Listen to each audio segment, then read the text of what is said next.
ওয়াসাতাফতারিকু উম্মতি। নবী করিম সাল্লাল্লাহু আলাইহি ওয়াসাল্লাম তো নিজেই বলেছেন ওয়াসাতাফতারিকু উম্মতি আলা 73 মিল্লা, এই উম্মাহ বিভক্ত হবে 73 দলে। এই যে 73 দল যারা হবে এরা কিন্তু সবাই মুসলমান, এরা কিন্তু ভিন্ন না। একটা জিনিস প্রথমে মাথায় বুঝাবেন, কাদিয়ানীদের সাথে এই যে ইখতিলাফটা, এটা মুসলমানদের অভ্যন্তরীণ ইখতিলাফ না।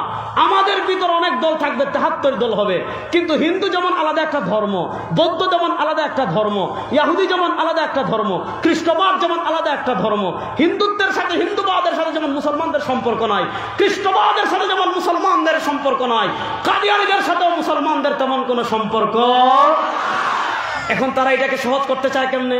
তারা মুসলমানকে ভাগ করে বলবে, শুনেন আপনারাও মুসলমান তারাও মুসলমান, পার্থক্য কি? আপনারা হলেন মোহাম্মদী মুসলমান, তারা হলো আহমদিয়া মুসলমান। আবার খ্রিস্টানদেরকে নাম দিয়েছে ঈসাই মুসলমান।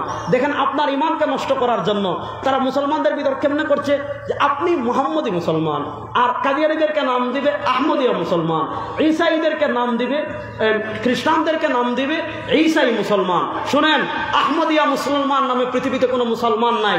আমি আগে যে এই কথা বলেছি, এখন রাত এটা যেমন সত্য, তার চেয়ে বড় সত্য হলো কাদিয়ানীরা কাফের।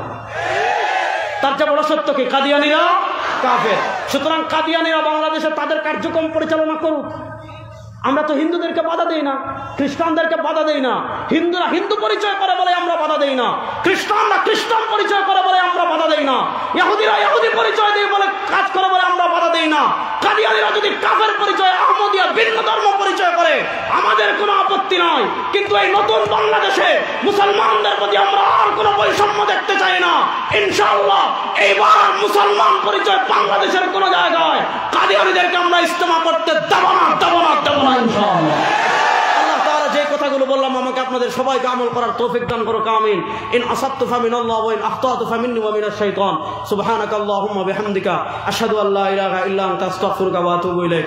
আসসালামু আলাইকুম ওয়া রাহমাতুল্লাহি ওয়া বারাকাতুহু।